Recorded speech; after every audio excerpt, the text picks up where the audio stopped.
Welcome to the Friendly Moms Club podcast with Jen and Carly. We're the new mom friends you didn't know you needed. We are creating a safe space to bring moms together, lighten the heaviness, and find joy in the everyday moments. Together, we will share our own experiences of being new moms while navigating the topics we wish more people talked about. Join us every Monday to hear us skip the small talk and dive right into the uncomfortable.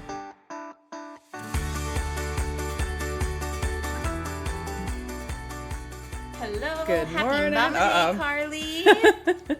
Happy Mom Day. Happy Mom Day, Carly. Happy Mom Day. We'll just keep saying Happy Mom Day until we finally get it right. Is this our second time we've tried recording this or third? I don't know. It seems like the fifth time, but our children are just not sleeping. So they're not behaving. Not at all, actually. They're ganging up on us. I can hear Henry screaming in the room with Jeff. He's trying to put him down. It's like significantly past his bedtime. Jen is wearing Peyton because she just wants cuddles, and her hubby is with the toddler. They love to go through their sleep regressions and sleep issues at the same time. It is kind of funny that they always seem to be struggling at the same time. And then they'll both be sleeping through the night for a little while at the same time and then really struggle hard at the same time. I know. At we least got to capitalize on those together. good times. I know, right? It's rough. And that's kind of what today's episode is about. This is a good segue into what we're going to talk about today. Fill us in. What are we chatting about today? So today we are going to be I just realized I didn't say it's a beautiful day. That's because it's not. It's not. Yeah, that's okay. It was a beautiful day though today. It was beautiful. I actually think I might have a little bit of a sunburn. And like, Jen, you can see this, but I have redness all over my eye there and all here. Red marks all over from allergies, seasonal allergies. And I keep rubbing my face and rubbing. I'm just literally a full on rash. It's just who I am. That time of year? Yeah, it is. Okay. It's poopy year. Okay. Today, we are going to be doing what we are now calling Confessions of a Modern Mom. This will be episode 1, and we hope to do several of these, a little bit of a mini series, every, maybe like once a month, once every 2 months, something like that. But this idea every day stemmed, it stemmed from our Instagram account. If you don't follow us, we started doing Mom Truth Thursdays. And we had just put it out there of like, we are all struggling. There's a lot of stuff that we just need to get off our chests. And this is a safe place to anonymously post something that you've been struggling with or that you just need to say or vent about. And we are going to share them so that other people don't feel, like they're the only ones struggling or they're the only ones going through something. And the response that we got was like overwhelming. We got so many responses, so many people messaging saying like, I can't believe how much I needed to read this today. Like this really made me feel better about stuff that's been going on. And so we've continued to do it now. It's been a few weeks that we've done it. And we thought this actually would be great to turn into an episode. So here we are. We're going to share a little bit about what people put in. Because even when people send in responses, I don't know what they're called, responses on Instagram, even if it's not something that I've personally dealt with or something that like made me stressed, even when I read it, I'm like, like I'm not the only one struggling. And it just makes me feel better because being a mom is hard, and being a stay-at-home mom or being a working mom, if you have one kid or 17 kids, it just is madness.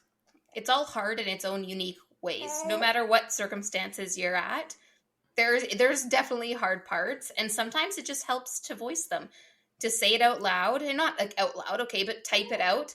And there's just something cathartic about kind of getting those words out of you. Because if you let it just sit there in your mind and just keep going over and over, it's like that thought gets stronger and stronger, or more negative until like it makes you want to explode some days or lose your shit, or like just right? Like it just like gets so pent up, or you yell at your husband or your child because you're just so overwhelmed with all of these thoughts. So definitely. And then like when you don't express it and you try to tell yourself like, it's fine. Like I shouldn't be feeling this, or like invalidating yourself. And then you build resentment towards either people who aren't experiencing it or people who experience it differently, like your partner. I know early on postpartum, I had a lot of resentment because I just felt like my life, my body, my career, like everything changed for me. And like it did for my husband, but not in the same way.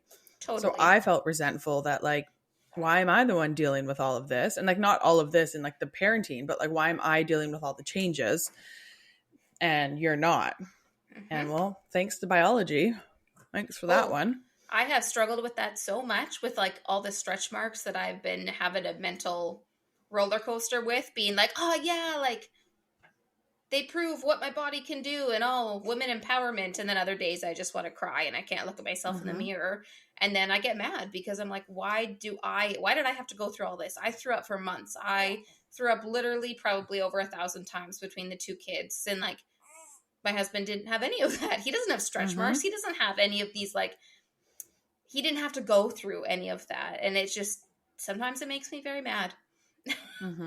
Not that he did it on purpose. Like, you know what I mean? And I'll get mad at him and be like, there's nothing you can do. Like, you didn't act, like, it's not actually your fault, but I'm just mad at you. And he's like, okay. And I'm like, I just needed to tell you that I'm mad at you and there's nothing you can do. It's not logical. Like, I know that this is a bit ridiculous, really, but like, I'm still mad and I need you to know that. And I've said that to him several times lately.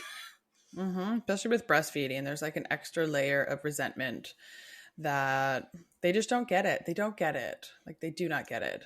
The only time that, like, Henry won't like cuddle me right now. Anytime he comes near me, he's just like pulling at my shirt and wanting booby.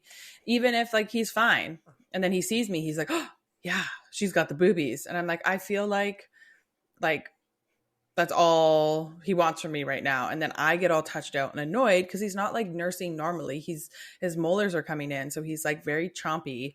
And I'm like, I just want to like play with you or hang out with you. But I'm worried every time I sit down to play with him, he's going to then ask for booby. And I'm going to say no, because I just want like a minute of not being chewed on. And then we spiral from there. Which is fair. And then they'll cry and then you want to cry because they're crying and you're like, I'm not doing anything wrong, but you're crying and it's just. And then you know how I stop the crying?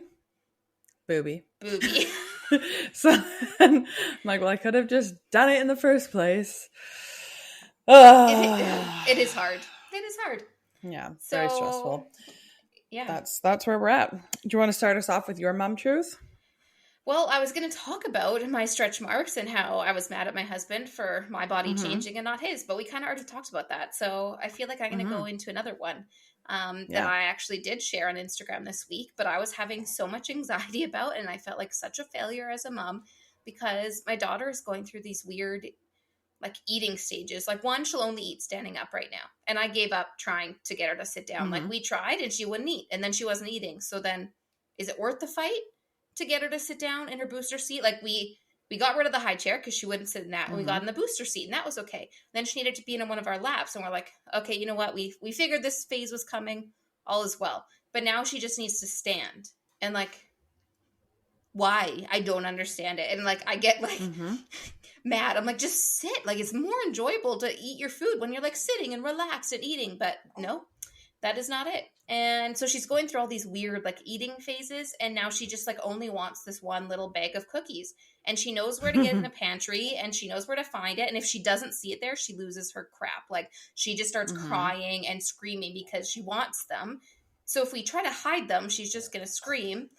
Anyways, one night for dinner, she had 3 bags of these cookies, and I was like, you know what? You need calories. You need to eat, and if this is the only thing you're gonna eat, then fine. So we just were like, and she just kept going back. And 3 bags later, she decided she was full. And then my husband and I were like, yeah, not nutritious at all. Like, there's nothing good about what she ate, but she needed to eat. Yeah. So it just makes you feel like a bad mom when your child is having cookies for dinner. You ever like, oh, all these Pinterest moms and Instagram moms making all these nutritious meals, and oh, she needs to have fruit and veggies and all the like, right? Like, I have all these thoughts, and oh, I saw on this account all these meals they were making, and I just like went down the spiral of, I'm a bad mom if all my kid wants to eat for dinner is cookies. And hey, you fed your kid. So that is where we at. We at. That is where we are at with our feeding journey. Where we at. Okay, what about you? The toddler eating is next level. They want what they want, when they want it, how they want it, and it's very overwhelming. Henry has also gone into his picky stage, especially since he has been teething. He literally will eat like grapes and cheese for dinner or every meal, which like, hey, that's a pretty good meal. But pretty fancy, huh? Literally, because that's all he'll eat, or noodles with butter. Big fan of noodles with butter. Super into those. The only thing we send him for his lunches are noodles or a cheese quesadilla. Because like, and then with all the other stuff, but I don't know what else to send him for his main, because I don't know what else. Like, he'll eat stuff at home, but he won't eat it at daycare. So anyways, that's just my thoughts on food. It's annoying. Yes. And then what is my mom truth? I got a whole pile of them in my brain, but I shared a little bit on Instagram about like a month or two ago that like I'm just not enjoying the toddler stage. And there's lots of levels to that like the sleep was good and now is touch and go. So like that's really tiring. And like I just feel like I'm getting pulled in 700 directions because I'm trying to work and I work full time and my hubby works full time. And I was doing the math and I'm like, we're both out of the house between the two of us for like 90 hours a week, more than that, because he commutes like an hour and a half every day. And I'm like, we are literally home for like an hour in the morning. And then we see him for like Henry for like 2 hours after work, and then maybe 3. And then he goes to bed and we repeat and do it again. I've just been struggling lately that like even that little amount of time we have, like I'm just not enjoying it. And it makes me feel guilty, just like a really shitty mom, that I'm not enjoying the few hours I do have with him. But then I think about like how I'm trying to do too much. Like I'm trying to work full time and keep a clean house and do the podcast and do stuff for Instagram and make sure my laundry's put away. And I can't just like sit down and enjoy him because I always feel like I'm supposed to be doing something else. And it's hard. It's really hard because it's not that I'm not enjoying him or that I don't love him. Like I love spending time with him, but I just feel like I can't like turn my brain off and just be with him because I have so many other things to do. I think you're definitely not alone in the stages of parenting. People definitely have preferences of stages they enjoyed and stages they didn't enjoy as much or hated, I would even say. Like there's definite, and I think everyone has slightly different preferences. Like I don't like the baby stage, like the very newborn baby. Sure, I like the snuggles. I love my child. You feel that connection I feel that with Peyton, but like they don't do anything. Like it's not my favorite now that I've experienced other stages. And that makes me sound terrible when I say it out loud, but like it's just not my favorite. And I'm here to say everyone's going to have different stages that they love and that they do not like. And that's okay. That's enough about us. We are going to share some stories as we go through these, but here are some of the mom truths from all of you from Instagram. So Carly, why don't you go ahead and read us one? Oh, this is a good one. So this one is so just emotions in general. I've never cried so many happy, sad, angry, overwhelmed tears in my life. I'm like, that must be from somebody either with a toddler or with a fresh baby, because I remember those first few days after coming home, first few weeks, my emotions, like I'd be happy and I'd be like looking at his feet and how cute they were. And then I'd be crying about how cute and small his feet are. And and you're so happy and you're like looking at them and you're like, I've never loved you more. And then they throw their dinner on the floor and you're like, you effing a-hole, like, and it's so hard to not feel angry at them when like they have the emotional like awareness and intelligence of a goldfish. Like they don't, that's not their, it's unreasonable for us to expect them to behave differently, but I get filled with rage. So I also have to remind myself that like adults have bad days. So kids are allowed bad days too. Like we have just unexpected, like I slept wrong and I woke up and I was grumpy. So they're allowed to wake up grumpy, but for whatever reason, if my toddler wakes up grumpy, I get angry at her.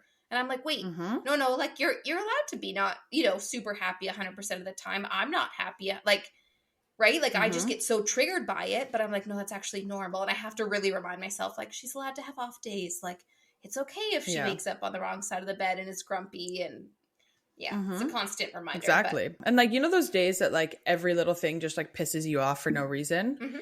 Somebody cuts you off and you're filled with rage, or you make food and like, it's just not good and you're mad and you're like, this sucks. Or when your coffee sucks and you're like, this is the worst thing that could have ever happened. Like toddlers, and you want to cry because you make dinner and then it doesn't taste the way you want it to taste. And then I want to throw it out. Exactly. And I imagine like, I don't see why babies and toddlers and kids wouldn't feel that same way, that like they're trying to put, a toy somewhere down a car down a ramp, and it doesn't go down the way they want. And then they just get pissed and throw it. And I'm like, dude, I feel you. Like I feel that all the time. Like the silliest little thing will just bother me for no reason. Just I'm mad at it. And I'm like, I feel like we don't humanize them enough. Like, it's like we are like, nope, you're a toddler. You're supposed to just do what I say, or, you know, sit there and play nicely. And it's like, well, I have big emotions and my frontal cortex is fully ish developed. So like, why do I expect them to be more emotionally controlled than me when we put a lot of expectations, like unrealistic expectations on kids in general. And like we're trying to get them to do things that they aren't capable of doing. And then when you set those expectations, so like that bar to be so high that you know they can't even achieve, you're just setting yourself up for failure. But that's almost what society has done. It's like setting these kids up all for like failure to really make their parents frustrated because they can't actually do these things we're asking them to do these things. So why are we asking them to do it? Like it just I know. Why are we? It's because we internalize their behaviors as like we equate it with our ability to be a good parent. Yes. And like how people, good of a parent are we? Yeah, they like worry if their kid has emotions that means that they're a bad mom, or if their kid doesn't want to eat their food, then like they're not trying hard enough cooking them food. And it's like, well, but that's just all the society, mean people out there. But we changed this one. It came from I'm guessing a mom or a parent saying that they've never felt like such a variety of emotions. And then we started talking about kids, but like going back to whoever wrote this, like, why are we expecting people who just went through one of the biggest changes in their lives, having a kid, whether it's their first kid or their fifth kid, like it's such a huge life transition. Like, why are we expecting people going through that to not have emotions? You know? I think there's like different aspects of it. There's also just hormones. Like hormones alone will make you cry. So then there's the scientific aspect of it that like really you can't avoid. But then there's also just it is hard and you go through so many changes. There's so many changes that are happening in your relationship deprivation with your kids, sleep deprivation. Like there's a lot, you know, physically and I don't know, internally that's going on that you just have to deal with that. Yeah. I mean, I'm already a crier. I'm an emotional person and I cry. So for me, I wasn't super surprised by the amount I cried postpartum because I was like, I expected to cry a lot. But I mean, it's a lot. And then you cry or you have emotions and people are like, oh, you have postpartum depression. And you're like, no, I'm just pissed off, or I just had a bad day, or I just had, you know, like you can have emotions and not have a clinical diagnosis, you know? And maybe you do. And then somebody saying that is not very helpful. Anyways, that's with emotions. Okay. Next one is having 2 kids under 2 is really affecting my mental health.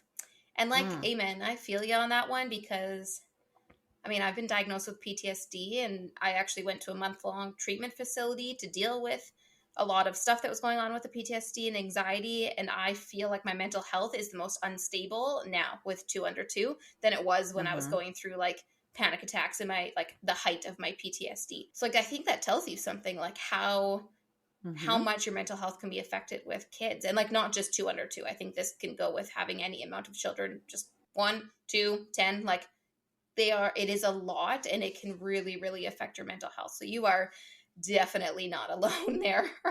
I think that I was just trying to feel like getting my head above water with one, and like we weren't even like doing good. She still wasn't even sleeping through the night. And then to find out we were pregnant again, I was just like, well, I had a lot of big emotions about finding out I was pregnant again. But when you're still struggling with one, it's hard to comprehend having more. And but then what if you get in a rhythm and then all of a sudden you get pregnant and then everything's going to get turned upside again? Not that I'm in a rhythm or anything, because clearly we are not, but it's a real fear. I'm like, the longer we wait, I feel like the harder this is going to be. I feel like there's no good time. Like 2 under 2, I think is super hard. Like that's where I'm at, and it is hard. But I think 2 kids at any age is also going to be just as hard on your mental health. Like pros and cons to all the different age gaps there are out there. I just feel you. Hopefully you have some help either with a supportive partner or in-laws or parents or a house cleaner, somebody that can give you a break. But also if it's affecting your mental health enough that it's not just like I'm not feeling great or this is hard. It's really good to get professional help. Like we're big supporters of therapy. Definitely. Like I talked about, I've done extensive therapy and different types of therapy and psychologists, psychiatrists, counselors. Like I've done a lot and I continue to do it. My husband and I do, you know, what's that thing? Couples counseling. You know, that thing. That thing with both of us. We started that after having a baby, and I just think that it's so hard and you don't need to do it alone. So there is help out there. So please reach out. If it's affecting your mental health, like to a point where it's actually interfering with your ability to find joy and like be okay during the day to day and have fun with your kids. I got to a point where I didn't feel joy. Like I was looking and playing with Jordan and I wasn't happy. Like I didn't feel any joy.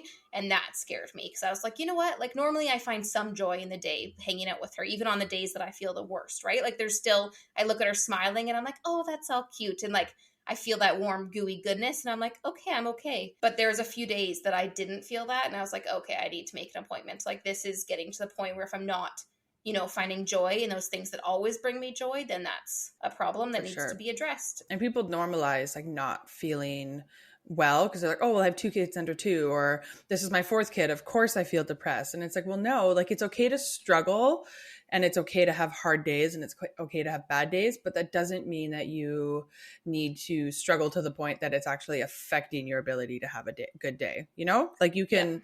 Everybody has a bad day. Everybody feels sad sometimes. But if you're feeling that all the time and it's affecting your day-to-day life, or like Jen said, you're not feeling joy, or you're just feeling more irritable, or you're not sleeping, or you're not eating, like those things are normalized, but they shouldn't be. Like it's normalized for moms to like burn the candle at both ends and just, the good old martyrdom we've talked about before. But like that doesn't actually have to be the case. So yeah, I hope you have help and I hope you can seek help that you need. I hope you have like support in your house. And medication isn't for everyone. And we're not here to say everyone needs to go on medication that is suffering from postpartum depression or, you know, experiencing postpartum anxiety or just anxiety and depression in general. But they do help some people. And I mean, I really enjoy being on the medication I'm on because it's made a huge difference in my ability to get through the day-to-day and deal right now. And I also think it's important to just point out that meds don't have to be a indefinite thing that you're on for the rest of your life. Sometimes it's just a short-term solution to get you through a really hard period, or to be able to get you through it enough that you can talk and do other forms of therapy to get you through a really hard time. So sometimes it's just about getting you to a point where you can really actually do the work to get better and to work through whatever's going on. A lot of people think it's like that all or nothing, like I'm going to be on them for the rest of my life or I'm never going to go on them. And that's just not the case. Sometimes it's a short term, sometimes it is long term, and that's okay too. Like I've been on them for years now and I'm happy to talk about that and my experiences. But you're right, it can be even something that helps you get into the groove of being able to do other things to help your mental health. So in my work we talk a lot about nests, which I'm sure you've probably heard in therapy and stuff before, which stands for nutrition, exercise, sleep, time for self, and support. So these are like the little day-to-day things, like going for a walk, eating proper meals, like cooking yourself a nice proper dinner, taking time for yourself and asking for support and accepting support, actually sleeping a proper amount. But those things are really hard to do when you're like deep in the mental health trenches. So sometimes medication is what can kind of get you just like out of that little hole a little bit. And then you can have the capacity to do these things for yourself. And then you might realize, oh, maybe I don't need medication anymore. Or maybe you realize, actually, this makes me feel how I think I should have felt all along. Obviously, we can't give any medical advice and we're not telling you what medication to take or how or when, but just here to normalize that it's okay if you do need to take medication, and it's okay if you've been trying to do other self-care things to help your mental health and it's not working, because sometimes it's not something you can just like in air quotes fix. Like sometimes it's more than that. And that's okay too. It's okay. This one is when I feel like when all my toddler eats is pouches and fruit, I'm not doing good enough. The food thing, we touched on that already. It's a big one. It's such a trigger for so many people, especially if you were born in the 80s or 90s and you grew up in like a very diet culture world and your parents were on Weight Watchers and everything in the house was low fat and you were told like you had to eat everything on your plate, but then you also were called fat. And it's like all of these mixed messages, like, and I feel like these things are like universal in so many different houses. And yeah, our parents did what they thought were best, but the boomers, they really set us all up for some eating issues, if I'm being honest. So nope, I feel you. Yeah, I'm like, oh, pouches and fruit. My immediate thing is like, that sounds great to me. I really don't think that's not bad. And so it's sad that like someone else can, like for me looking at this, I'm like, you know what? I think that's actually pretty good. Pouches and fruit. That sounds great. But this person is like clearly worried about like that their child isn't having a full meal that they probably cooked on their own. And it has all the basic, I can't even think, building block. What's the food nutrients. pyramid? Macronutrients. The food Nutrients, pyramid. Food pyramid, like all of the different layers that you're supposed to have in every meal. And what I always think of when I think of this, when my daughter eats 3 packs of cookies, is I saw this online and read about it a while ago when Jordan was first starting with baby-led weaning, is that in kids, they actually look for the whole week of what they consume and for nutrients. It's not meal to meal and day to day like adults. Like there's a lot out there right now with like, counting your macros and how many macros are you having per meal. And that's what a lot of adults are doing these days, like counting calories and macros to lose weight and to, be the perfect healthy specimen. But for kids, they don't even look at that. They look at like in a week, what are they getting? Are they getting enough fruit and vegetables for a week? Are they getting enough carbs? Are they getting enough healthy fats in a week? So if, pouches and fruit are your dinners for a few days or for a whole week, like they're probably still doing okay for the entire week. They're probably still getting the nutrients they need. So if you have a few bad meals, a few bad days of eating, and your child has French fries and cookies, like mine has had some days, like overall for the week, they're probably doing okay. So give yourself a little bit of grace. That not every day, not every meal has to be perfect. And it's not. And like I can tell you, there's probably like 95% of the families out there do not have perfect meals every meal of the day for the entire week. Yeah, unrealistic standard that's set that was not getting hit by anyone. And toddlers have such like a great intrinsic ability to know what their body actually needs, and we try to then override it by like telling them what to eat. And like obviously our job is to like give them options of what to eat, and then they can choose how much to eat of it. But I remember as a kid like eating butter, my mom being like no, and like my body was probably like give me some fat, like Oh yeah.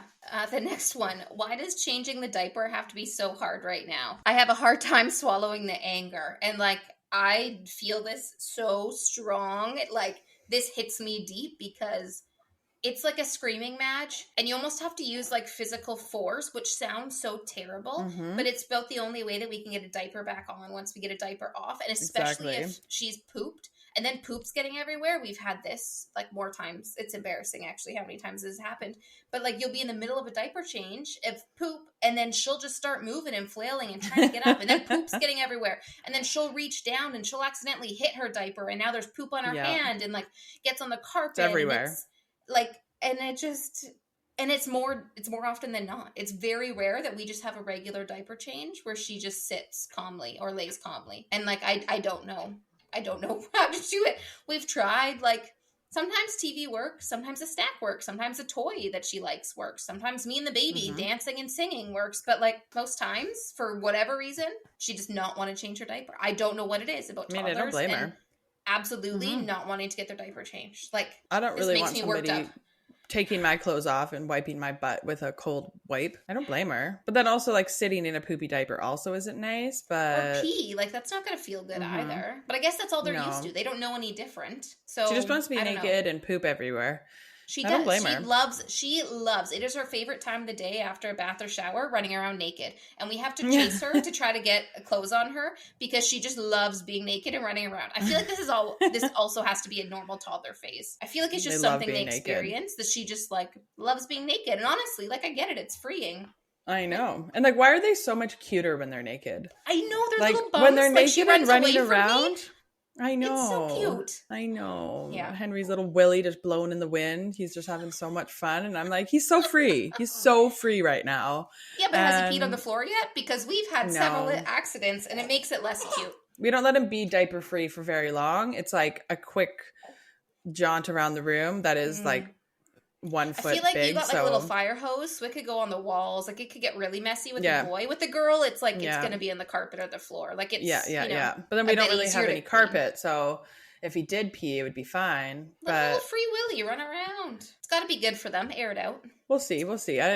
I don't really like the idea of having to clean up pee. So well, as and much it does as I want take him away to, from the cuteness of them being naked yeah, when they pee on your floor, and she squats down, and definitely. you're like, oh, are you just taking a break from all your running? And then you Yeah. just hear the like the little dribbles, the and I'm sound. like, yeah. And then you have to chase her again to still get a diaper on her, and then although it gives you a little window if she goes pee and then she's naked again, because she's probably not going to pee again for a while. Yeah, but you can't risk it, because sometimes it's only a few drops that come out, and I'm like, was that all you peed, or was that just like a little, like, I'm just gonna mark my territory? This felt free. Yes, maybe it's like a dog thing, and she's like, haha, this is my house. I don't know. This is my house. This other kid coming in thinking that they're all she is totally trying to take the dogs. No, she's probably telling the dog, like, screw you. This is my carpet to pee on, not you. My parents. Yeah, she's like, these are mine. This one grew me.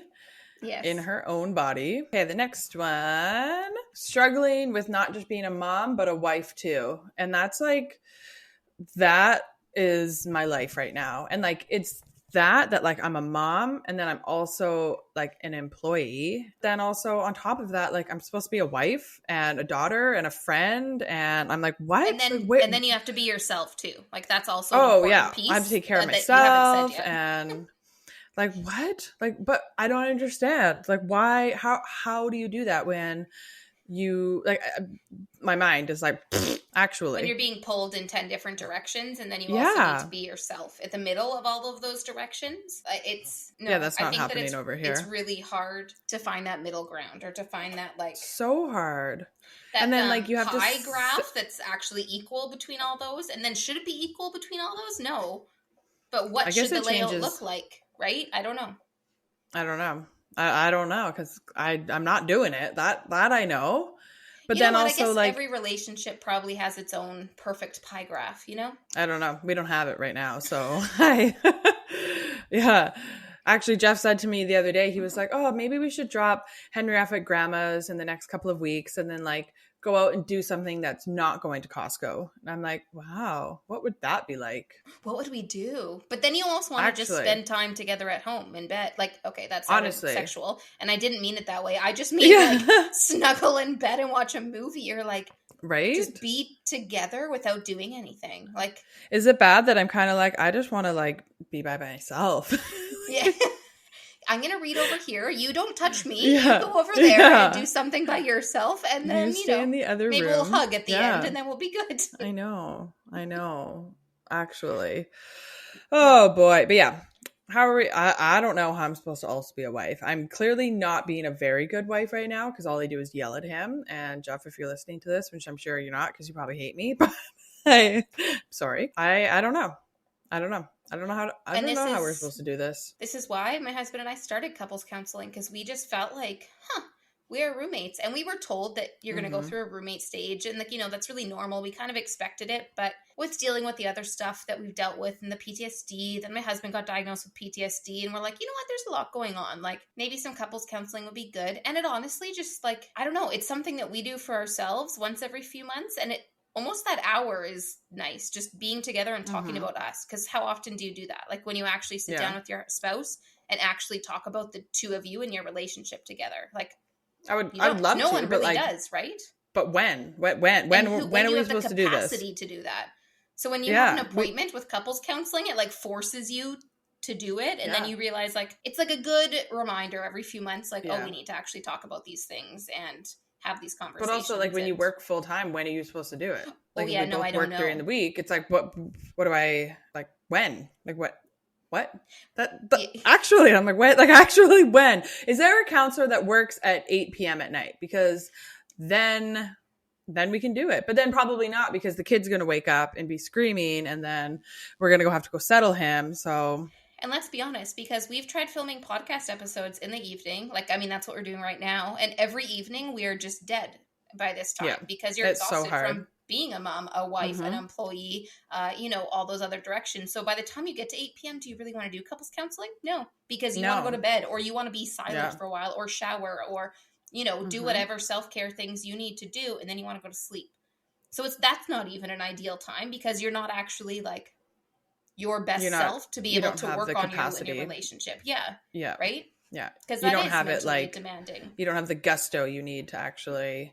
Also, like, I'm really irritated. I can't even say words. I'm really irritated by a lot of people come evening time. Like, I can't really go on social media because everybody just bothers me. So, like, to like most people out there, their spouse is the most irritating person in general. And then come like 8 p.m. when like everybody's just kind of annoying, they're like especially annoying. And then I'm also like extra short and have no capacity to like find kindness in me for the quirkiness. Yeah, you might say some things in tones that maybe you don't need to say. Yeah. I don't know. Like, the whole like don't go to bed angry. Like, sometimes I have to because I don't have the capacity to work through something without telling you that you're stupid. Like, I'm just being honest. I think that advice only works for certain personalities. I think that is totally an independent thing, and it's really shitty advice to tell someone because it might actually not work best for them. Some people need to like think on it and they want to process it and figure out their actual answer without being forced to give an answer in 2 seconds because maybe they're not going to be fully thought through answers, and then it might cause more problems. So that's terrible advice. Not everyone can do that. Like, you do you. Although I can see the like, you don't have to solve the problem, but you can be like, screw you, but I love you. Okay, good night. And then, like, at least like be like, okay, we'll talk about this tomorrow. I'm still mad. I still think you're stupid, but like, good night, because it does piss me off when Jeff just like rolls over and goes to sleep. And I'm like, okay, rude. But see, that he's like, whatever, lady. I won't be able to fall asleep. Exactly. Like, my personality, I just like sit there and fester, and my brain just goes a million miles per hour, and then Nat will be snoring, and I get really angry at snoring. That. So we're already we're already in an argument, and then he just goes to bed and can snore while I'm here. Snoring. Like, I'm like, how dare you? I know. Men. These men and their ability to sleep through a lot of things. Which actually, let's end it on this last one because there was multiple about sleep and partners, which made me laugh because this is exactly my life too. Which is funny because almost every one that people said, I'm like, yep, I feel that too. Oh, yep, I feel that too. Oh, yes. I want to kill my hubby when he doesn't get up fast enough when it's his turn, then I'm too awake. Also want to kill my hubby when he brings the toddler into our bed when he night cries. I feel like this is very common because it's like every time the baby monitor goes off, I hear it minutes before my husband does. And I don't understand it. It's on his side of the bed. He should hear it before me, but nope. Every time. Like, I can never actually just sleep. And if I know she's crying, I can't go back to sleep. So now I'm awake. So even if it's his turn to get up with her, I'm still awake until it's done. You know what Jeff does? He gets up.